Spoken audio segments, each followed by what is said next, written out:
En Sudamérica vive un grupo de animales extraordinarios.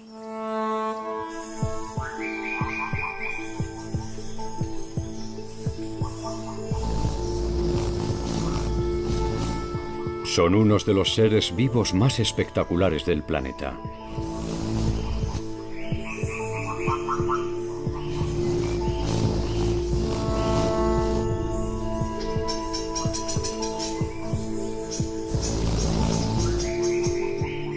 Han despertado nuestra fascinación desde que supimos de su existencia.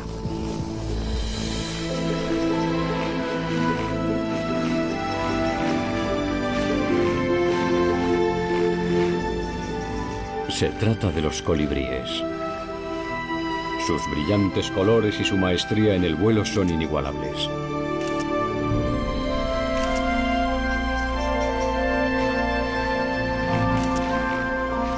Son las grandes estrellas del mundo de las aves, las que causan mayor admiración.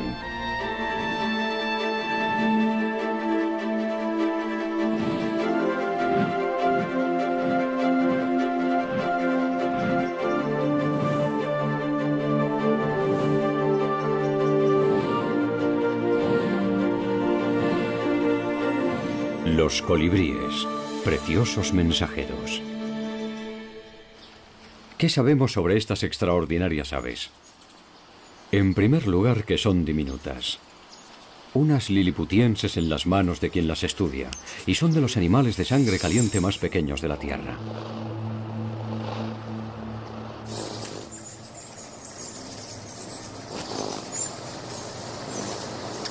No cabe duda de que viven a un ritmo vertiginoso. En vuelo no son más que un borrón.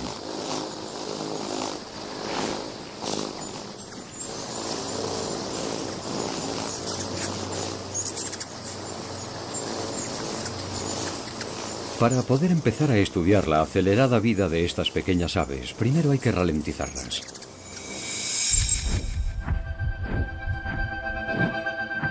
Las cámaras de alta velocidad nos permiten verlos más despacio. Un segundo se convierte en 50 y adentrarnos en su mundo secreto.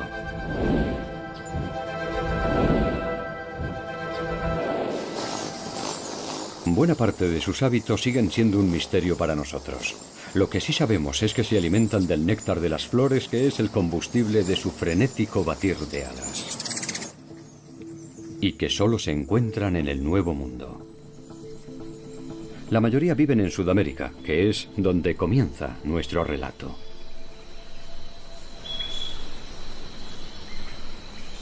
Aquí, muchas plantas emplean a los colibríes como mensajeros, pero ese no fue el acuerdo inicial. Cuando las flores empezaron a evolucionar hace más de 60 millones de años, no existían los colibríes. Los polinizadores de las primeras plantas con flor fueron los insectos que siguen siendo los principales mensajeros que utilizan las plantas. Las mariposas van de flor en flor para libar el néctar, pero al mismo tiempo transportan el polen de una a otra. Los insectos fertilizan la planta y a su vez se alimentan de ella. Ese fue el acuerdo inicial.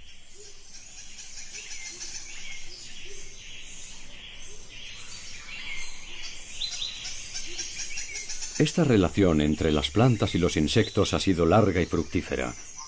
Pero, pasado el tiempo, algunas plantas prescindieron de estos mensajeros. La explicación la encontramos en las montañas boscosas de Sudamérica. Un paisaje de mañanas frías y húmedas.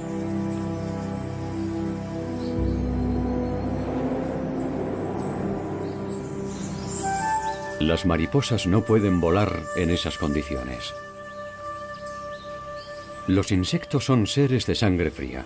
Su temperatura corporal es la misma que la de su entorno, así que durante las primeras horas frías de la mañana están aletargados. En las montañas uno no puede confiar en los insectos para que se encarguen de la fertilización. Las plantas necesitaban un mensajero alado más fiable.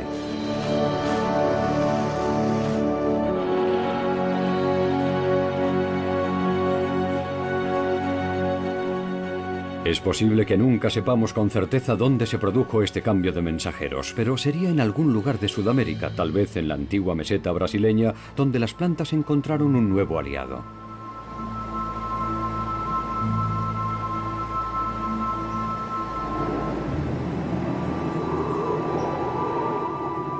Probablemente ocurrió hace unos 50 millones de años. En los climas fríos, las plantas necesitaban un mensajero fiable. Y había un ave idónea para esa misión.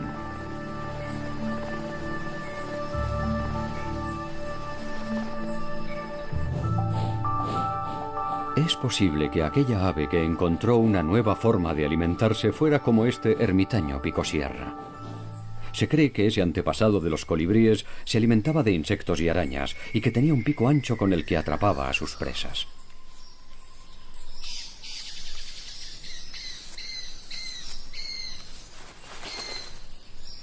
En algún momento, aquellos colibríes primigenios con el pico ancho empezaron a visitar las flores. ¿Acaso lo hacían para cazar a los insectos que pudieran tener dentro? Tal vez fuese así, pero en cuanto desarrollaron esa costumbre, también empezaron a transportar el polen de una flor a otra.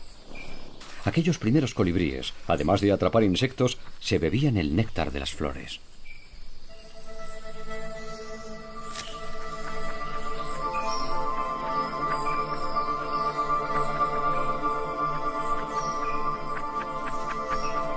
Eran aves bastante grandes y algo torpes volando, y tenían un pico grueso. Pero aquel sería el comienzo de una larga relación con las plantas, y los colibríes evolucionaron para adaptarse mejor a esa nueva forma de vida.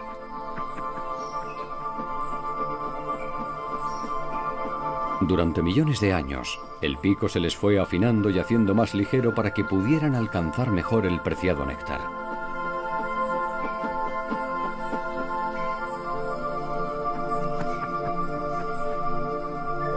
Y para sostenerse junto a las flores tenían que perfeccionar sus técnicas de vuelo, así que se fueron haciendo más pequeños y ágiles que sus antepasados.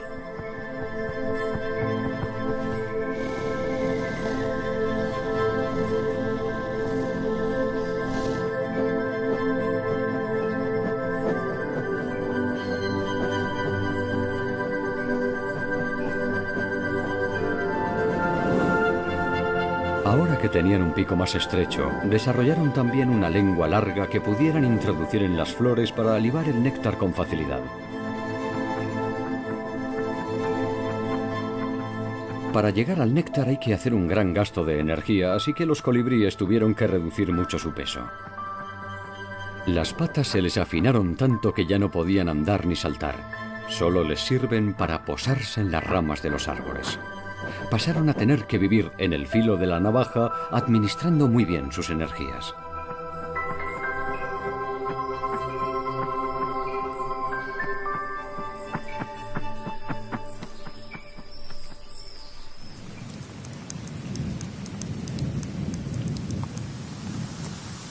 Los primeros colibríes ofrecían un servicio de confianza a sus asociados, las plantas, puesto que podían volar independientemente de las condiciones meteorológicas y hacer llegar el polen a su destino.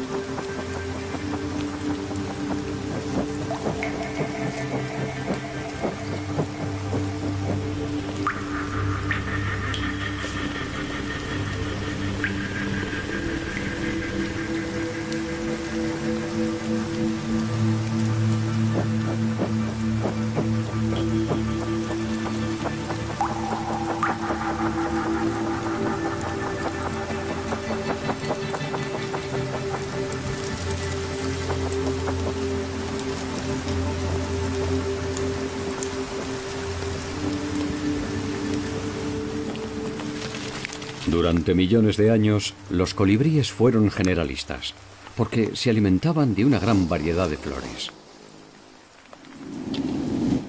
Y muchas plantas se asociaron con estos nuevos polinizadores. En la actualidad hay más de 8.000 plantas distintas que dependen de estas aves para su reproducción.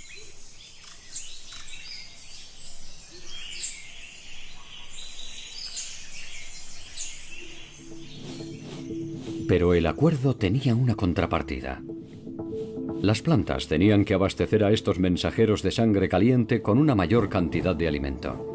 Estas aves consumen 10 veces más energía que los insectos de sangre fría a los que sustituyeron.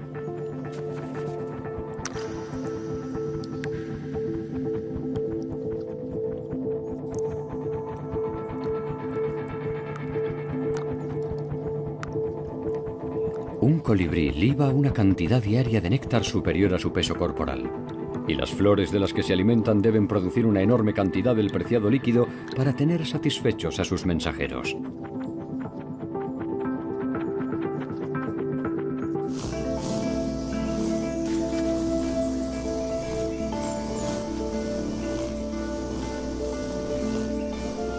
Se pensaba que las plantas asociadas a los colibríes habían desarrollado flores rojas y naranjas para atraerlos, pero la explicación es más complicada que todo eso. Las abejas son daltónicas. Las plantas querían ocultar su valioso néctar de estos ladrones que no perciben la diferencia entre el verde y el rojo.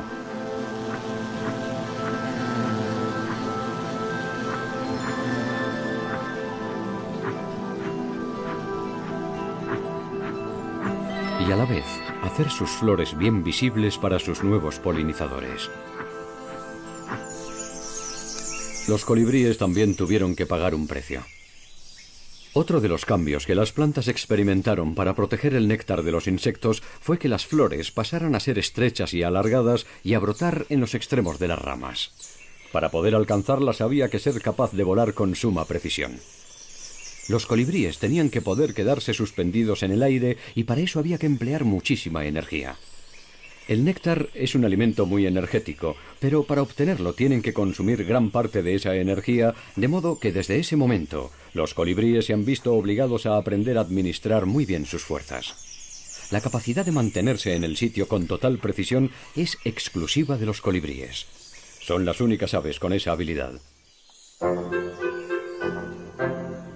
Aunque el mielero común, de un tamaño similar, lo intenta.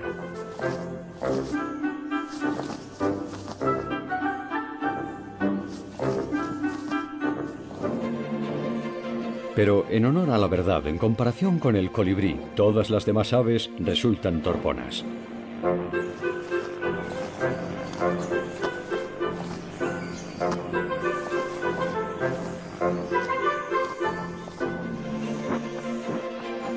El secreto se esconde en la forma de volar de los colibríes.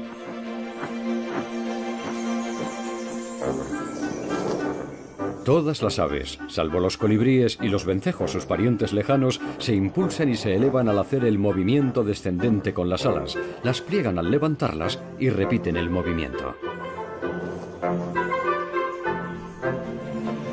Los colibríes mantienen las alas estiradas, sin doblarlas, y las mueven desde el hombro, girando de forma que el aleteo en ambos sentidos proporciona impulso y sustentación.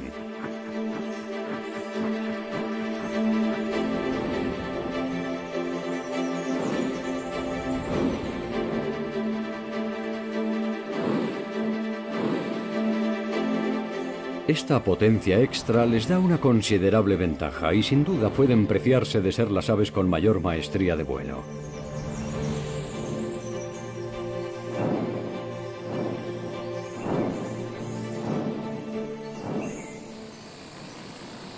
Hasta hace muy poco no tenían rival.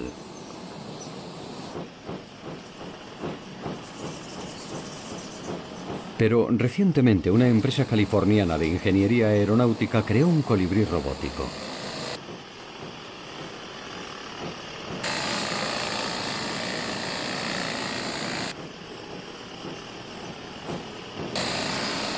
Vuela igual que los colibríes de verdad, impulsándose con el aleteo en ambos sentidos. Es un avance realmente extraordinario. Es tan realista que engaña a sus congéneres de carne y hueso.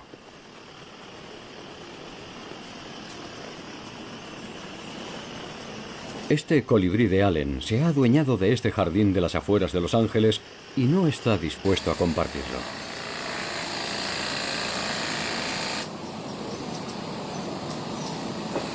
La gota que colma el vaso es ver que el colibrí robótico se acerca al comedero. Hasta ahí podíamos llegar. El robot es 4 veces más grande que él, pero no se amilana y trata de ahuyentarlo lanzándose en picado contra él.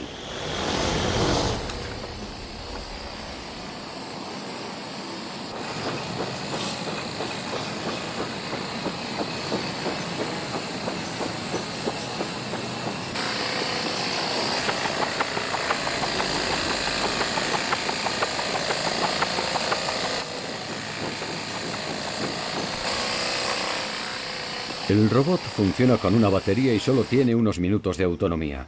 En cambio, el colibrí de carne y hueso puede mantenerse en el aire durante horas.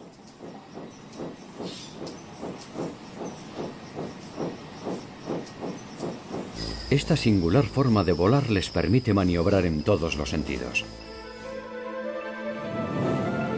Son las únicas aves que pueden volar hacia atrás.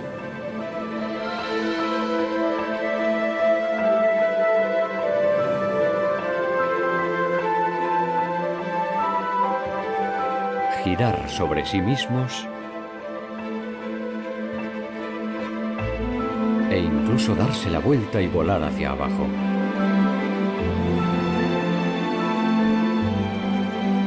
Las plantas, al dificultar el acceso a las flores, dieron origen a estos magníficos acróbatas aéreos.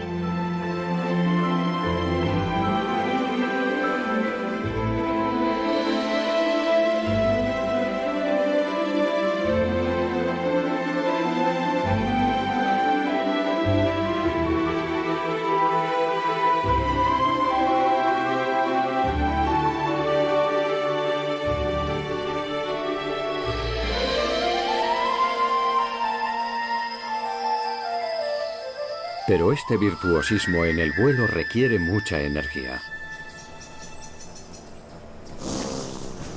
La demanda de oxígeno de los colibríes en pleno vuelo es la mayor de todos los vertebrados. Baten las alas 80 veces por segundo. La dificultad estriba en llevar oxígeno a los músculos que intervienen en el vuelo. Cuando están posados, el corazón va a un ritmo de unos 400 latidos por minuto.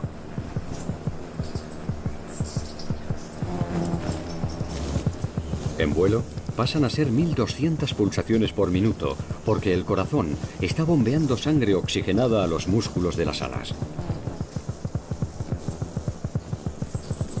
Y cuando se sostienen en el aire, el corazón se expande y late aún más rápido para bombear más sangre con cada latido. En esos momentos la sangre circula por todo el cuerpo, del corazón a los pulmones, otra vez al corazón para ir a los músculos y de vuelta al corazón en menos de un segundo. Viven al límite de lo posible. Son voladores de élite con necesidades extremas. No es de extrañar que cuando no están volando o alimentándose, se dediquen a descansar y conservar energía.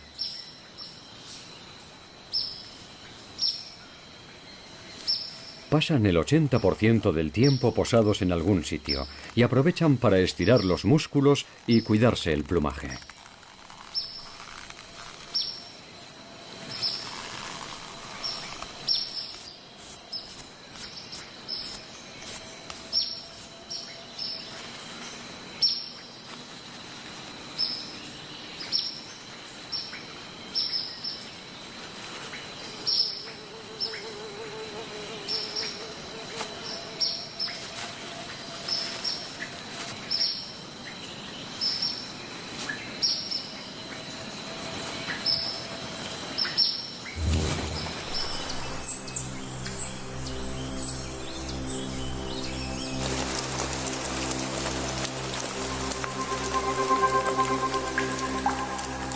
La lluvia les da la oportunidad de limpiarse y cepillarse bien las plumas.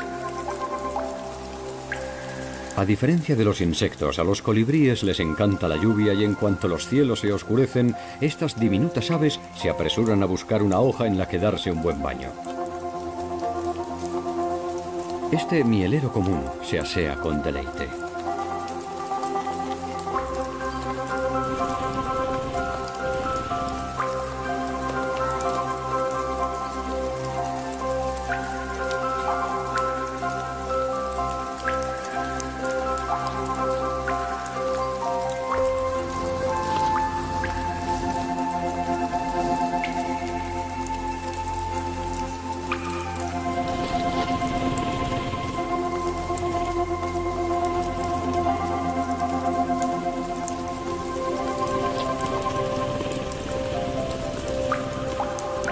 El baño no puede prolongarse mucho porque los colibríes necesitan alimentarse, de media, cada 15 minutos. Si no, morirían de hambre en cuestión de unas pocas horas.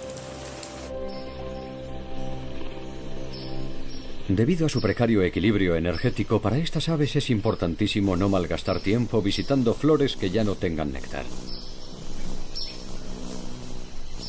¿Es posible que sean capaces de recordar las flores que ya han visitado? Puede parecer fácil cuando no hay más que un pequeño racimo de flores.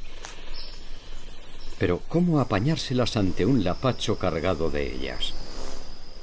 Pues hasta en un árbol como este, los colibríes son capaces de recordar las flores que han visitado. Una verdadera hazaña para el cerebro de un pajarito. Las plantas han cambiado la morfología y fisiología de estas aves, su tamaño, su forma de volar y su metabolismo hiperactivo. Pero los colibríes no pueden vivir alimentándose solo de néctar. También necesitan proteínas, que gracias a sus habilidades acrobáticas cazan al vuelo con total precisión. No siempre lo consiguen, pero tienen un índice de acierto bastante alto.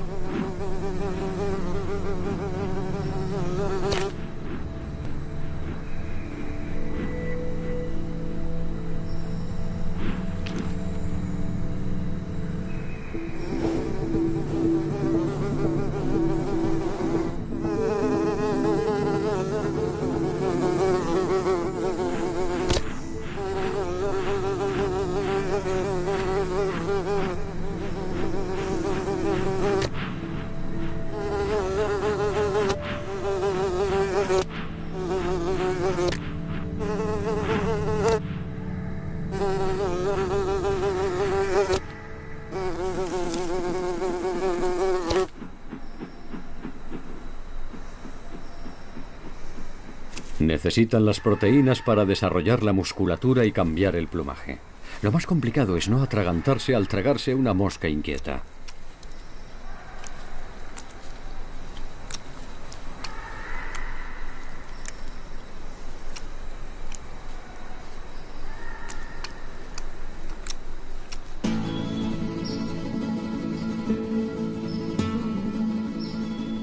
Los colibríes son extraordinarios en muchos sentidos, pero como cualquier otra ave, necesitan aparearse.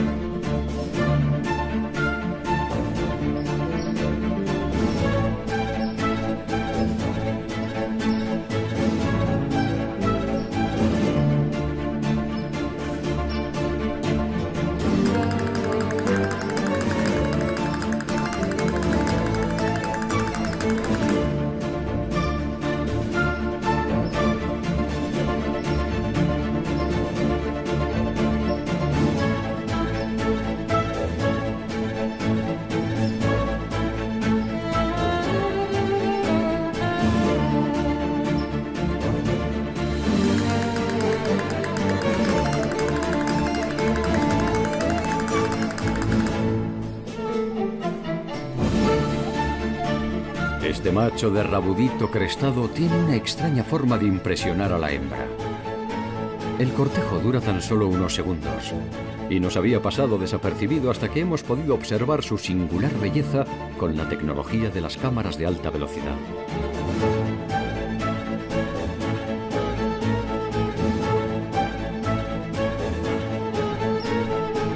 Dado que viven en el filo de la navaja, este ritual de cortejo puede parecer una paradójica ostentación de energía. Y puede que ese sea precisamente el objetivo. Que el macho alardee de su buena forma física.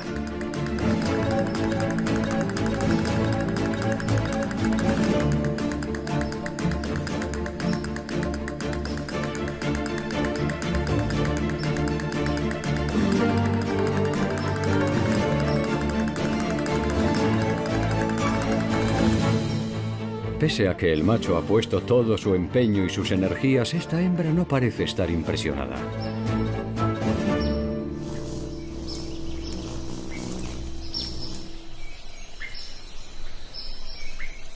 Son las hembras las que construyen el nido y cuidan los huevos.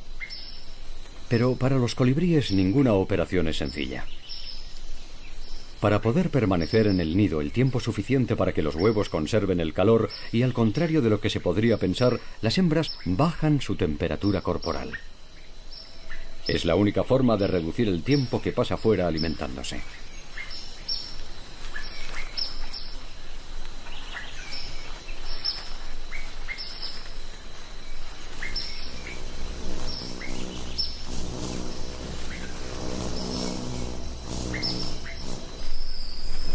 El momento más peligroso de la vida de un colibrí es su etapa como polluelo. Debe asegurarse de pasar inadvertido. Solo se activan para pedir alimento sin piar siquiera cuando detectan el aleteo de la madre con el plumón del lomo.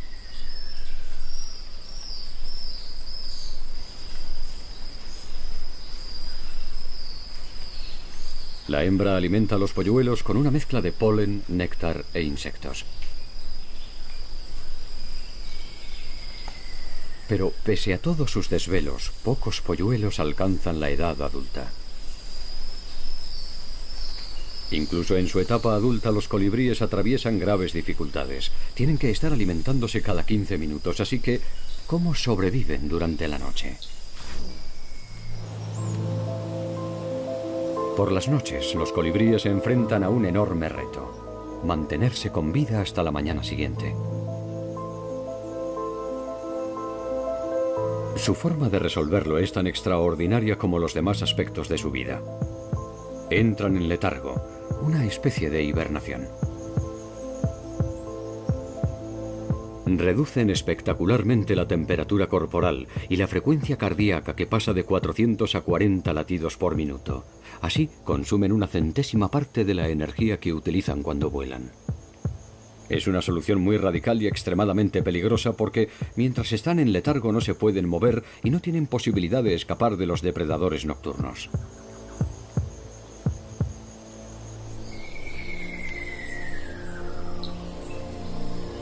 Al amanecer empiezan a agitarse y a ir entrando en calor. Tardan hasta media hora en recuperar su temperatura normal.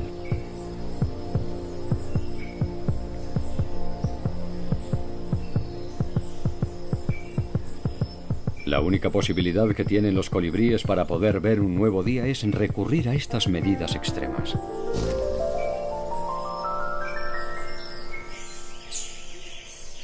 Al vivir tan al límite en lo que a consumo energético se refiere, tienen que asegurarse de estar siempre cerca de una fuente de néctar.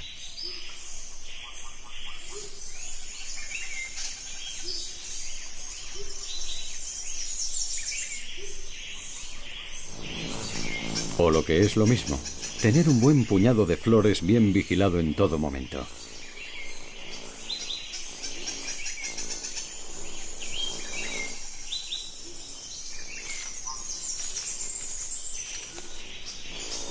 Como las flores les proporcionan su principal sustento, hasta cuando se están alimentando están alerta por si aparece algún ladrón, como esta hembra de rabudito.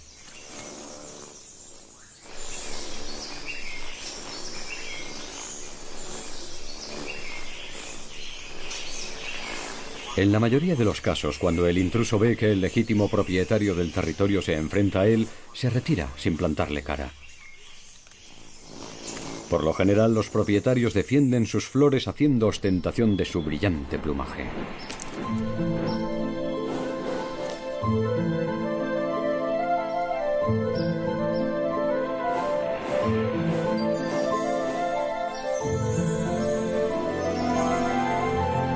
Las plumas de los colibríes son de una iridiscencia espectacular.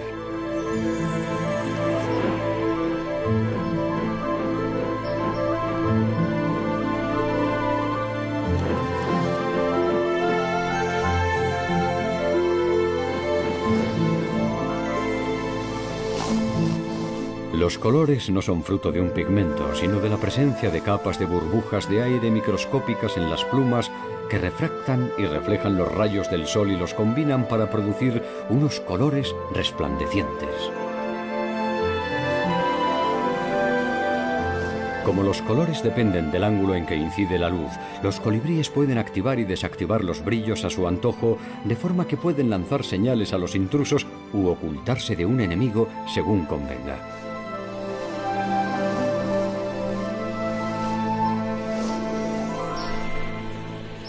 Si esa señal de advertencia falla, empezará la pelea.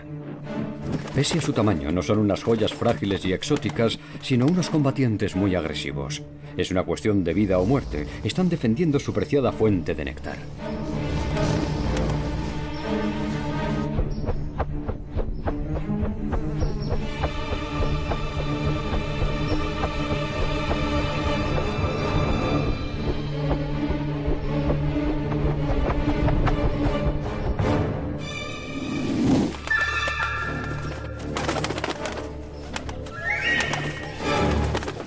Dada su habilidad en el vuelo, gran parte de la pelea se produce en el aire.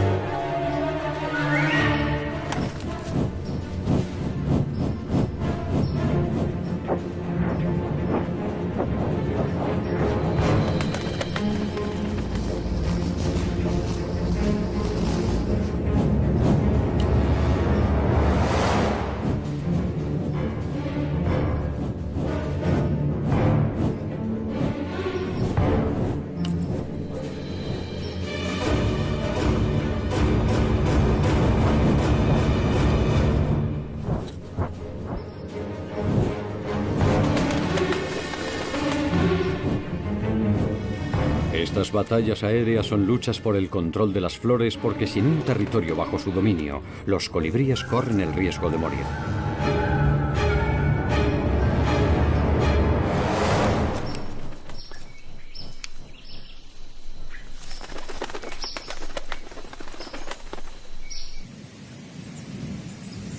Al norte de Brasil se establecen territorios temporales que no duran más que unas cuantas horas. Las flores de los cactus que cubren las rocas solo se abren por las tardes. Por las mañanas están ocultas en estas peculiares coronas y el jardín de cactus está desierto.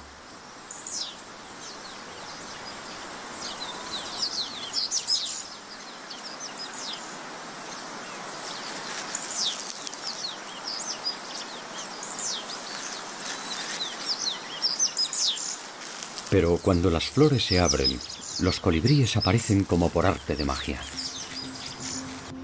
Saben a qué hora empieza a haber néctar disponible.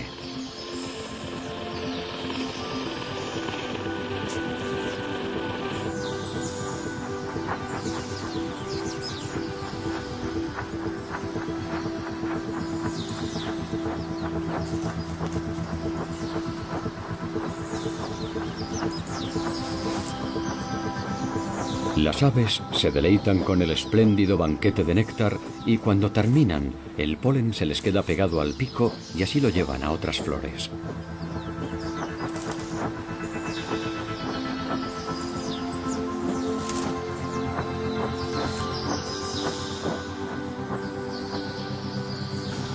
Los primeros colibríes que llegan se reparten este mundo en miniatura. Cada uno patrulla el espacio aéreo de su territorio asignado y ahuyenta a los intrusos.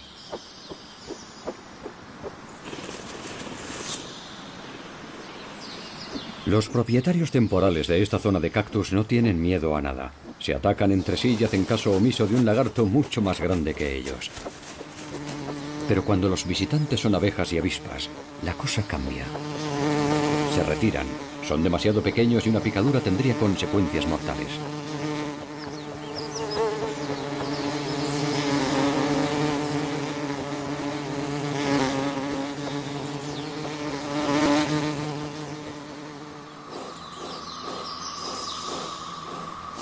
Los colibríes pasan toda la tarde alimentándose, vigilando y peleando por su espinoso territorio. Cuando el sol se empieza a ocultar, van yéndose poco a poco para regresar la tarde siguiente.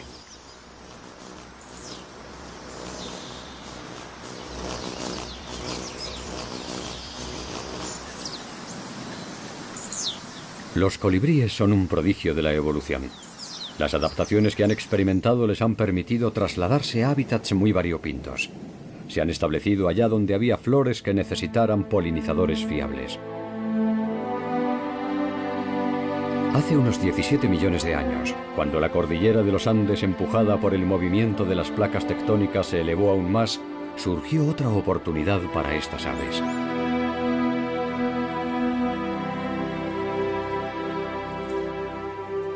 La cadena volcánica superó los 5.000 metros de altura por encima del territorio ancestral de la meseta brasileña, y allí se crearon hábitats nuevos. Las condiciones eran todo un reto. A tan vertiginosas alturas hay menos oxígeno y el aire está menos comprimido. Es menos denso.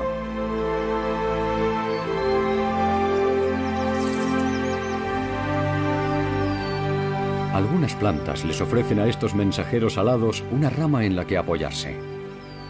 En lugar de mantenerse suspendido en el aire, este colibrí cobrizo se agarra a la fucsia mientras se alimenta para ahorrar energía.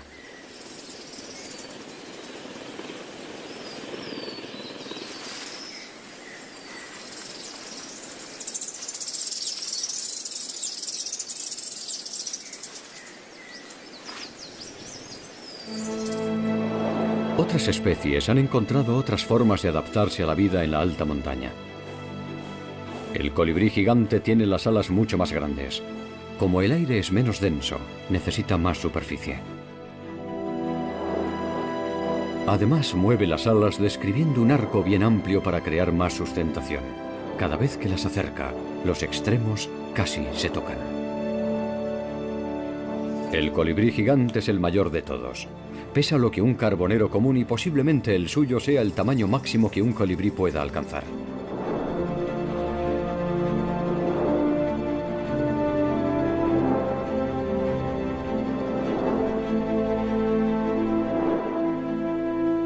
Los Andes, con su enorme variedad de hábitats, originaron una multiplicación de especies de colibríes.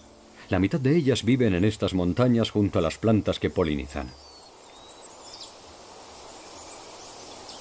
Y algunas de estas plantas han establecido un vínculo muy estrecho con sus mensajeros. Este arbusto es un trompetero, que tiene unas flores enormes. Miden 20 centímetros de largo.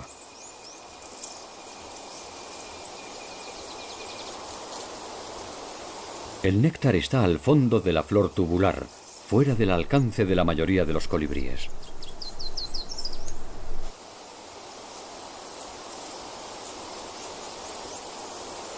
Este colibrí pechirrojo no tiene forma de llegar al néctar.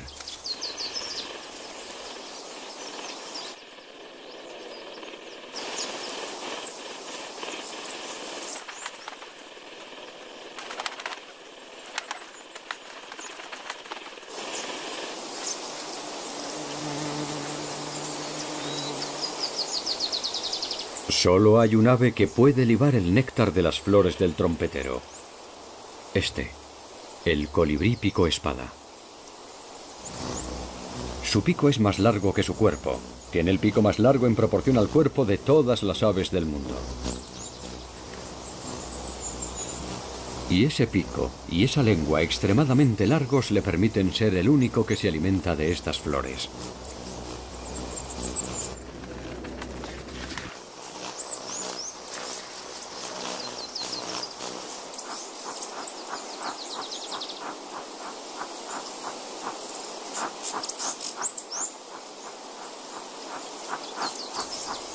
Aunque un pico largo también es útil para otras cosas.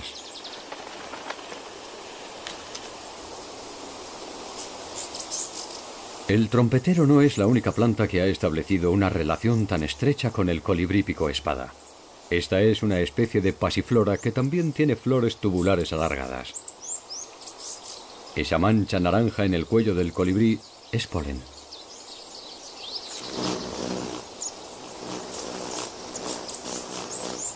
Cada vez que liba el néctar de las flores de la pasiflora, el polen pasa de la planta al colibrí.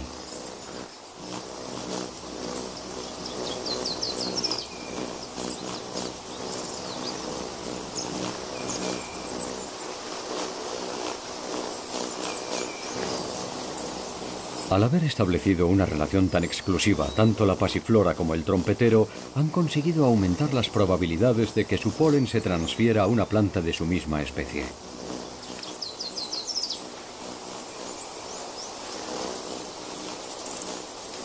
Y el colibrí sabe que el néctar de esas plantas es solo para él. El beneficio es mutuo.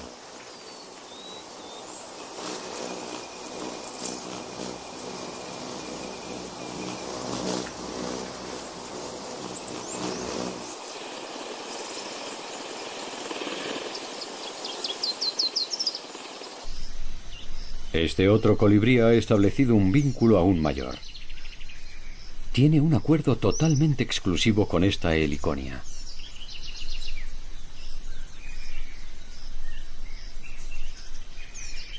Las flores anaranjadas de esta planta están protegidas. Se ocultan en el interior de las robustas brácteas de color rojo.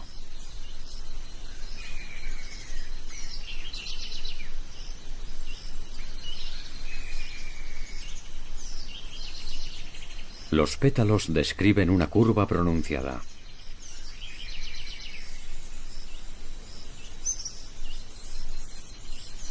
Y esta es la única ave que puede alcanzar el néctar.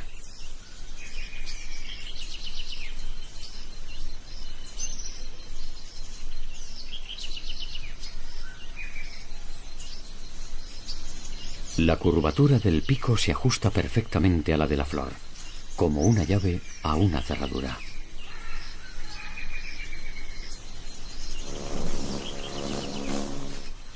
Conforme se alimenta en su jardín privado, el polen se le va adhiriendo a la cabeza. Y cuando va de una flor a otra, las va polinizando.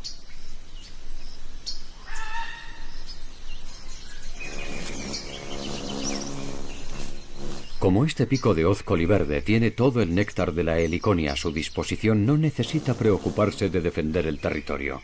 Dedica el día a ir de flor en flor.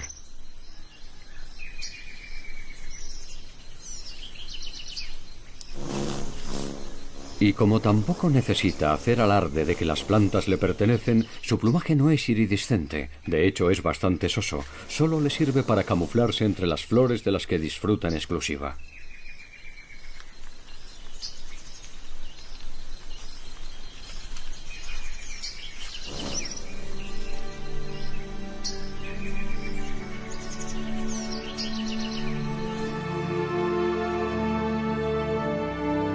El siguiente capítulo de la evolución de los colibríes sucedió hace unos 6 millones de años. Algunos colibríes se hicieron aún más pequeños.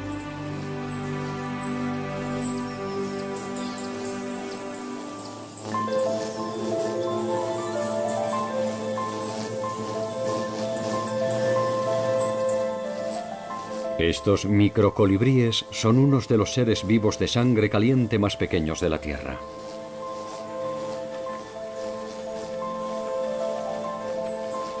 Pesan unos 2 gramos, como una moneda de 1 céntimo de euro.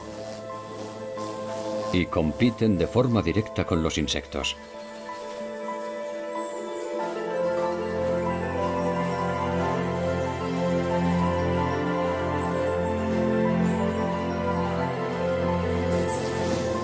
No solo son más pequeños que sus congéneres, sino que tienen un aspecto distinto y no se comportan de la misma manera.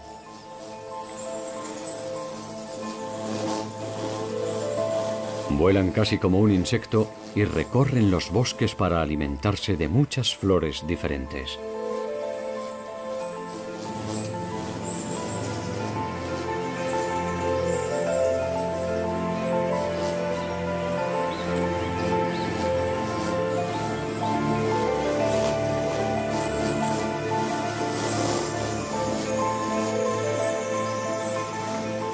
El gran misterio es cómo hacen estos minúsculos pajarillos, como este colibrí de Mitchell, para que no los ataquen los moradores de mayor tamaño.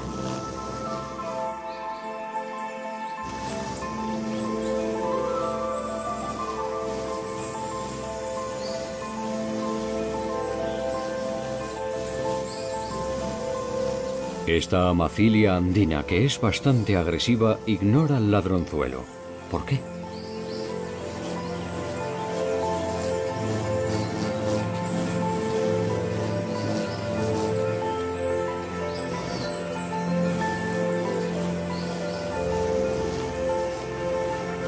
Y lo que es aún más intrigante, ¿Cómo es que el diminuto colibrí de Mitchell no tiene miedo a acercarse al almacén de néctar de la Amacilia?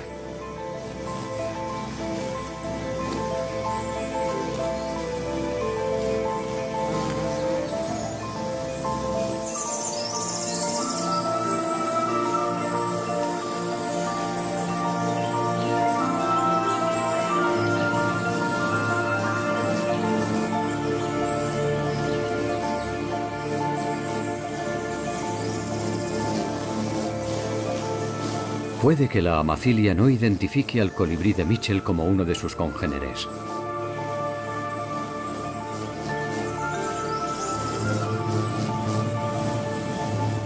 Puede que consiga engañarla gracias a su pequeño tamaño y su forma de volar, que se parece más a la de los insectos.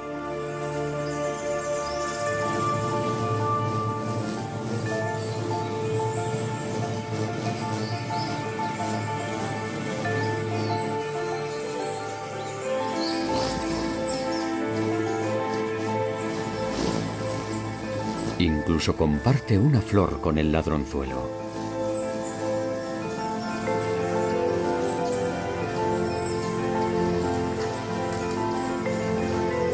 ¿Es posible que el colibrí de Mitchell se esté aprovechando del miedo de sus congéneres a las abejas y las avispas? Se cree que este grupo de microcolibríes se originaron en América Central y desde ahí se extendieron hacia el norte. Lo hicieron atraídos por las flores.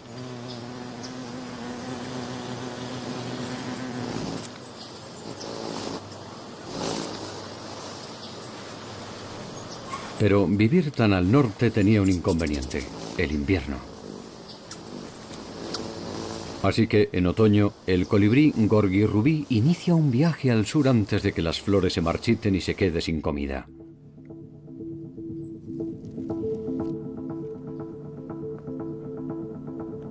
En septiembre ya han llegado a lugares como Rockport en Texas, tras haber recorrido más de 3.000 kilómetros desde Canadá. Pero aún les queda lo más difícil.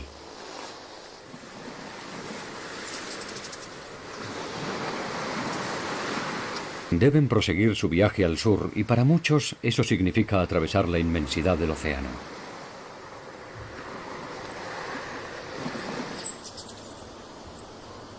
Los habitantes de la zona instalan comederos para ayudarles a afrontar la migración.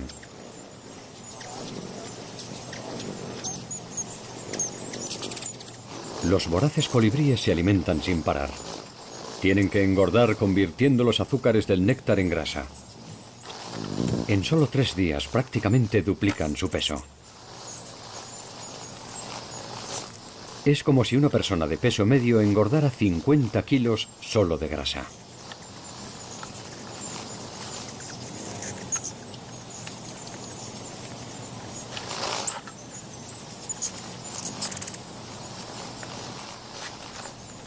La llegada de los colibríes es motivo de celebración. El Festival de los Colibríes de Rockport congrega a muchos curiosos venidos de toda Norteamérica para observar a estos diminutos viajeros.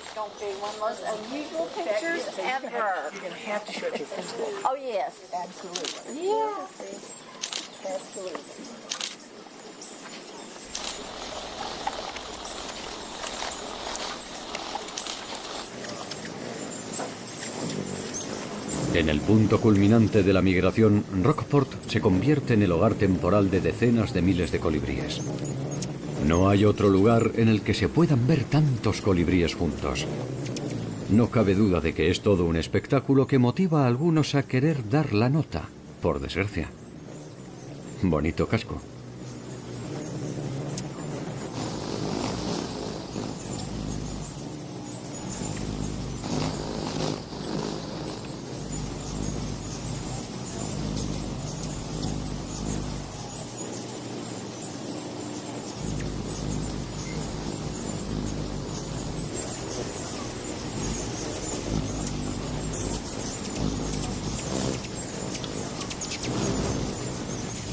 Cuando han engordado lo suficiente, se dirigen a la costa para poner a prueba sus dotes de vuelo. Ha llegado el gran momento. La travesía nocturna, en la que recorrerán 800 kilómetros sin detenerse, es una empresa de enorme envergadura para estos diminutos pajarillos. Un último trago y las aves se disponen a atravesar el Golfo de México.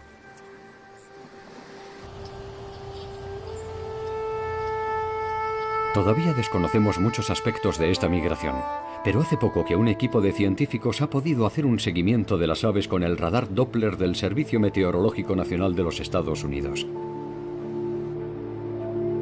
Aunque se diseñó para detectar las gotas de lluvia que contienen las nubes, es un radar muy sofisticado que también puede seguir la trayectoria de las bandadas de pájaros pequeños como los colibríes.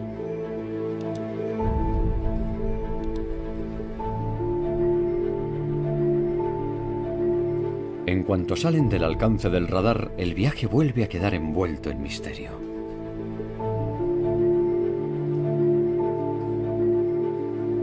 Aún nos queda mucho por descubrir sobre la acelerada vida secreta de los colibríes.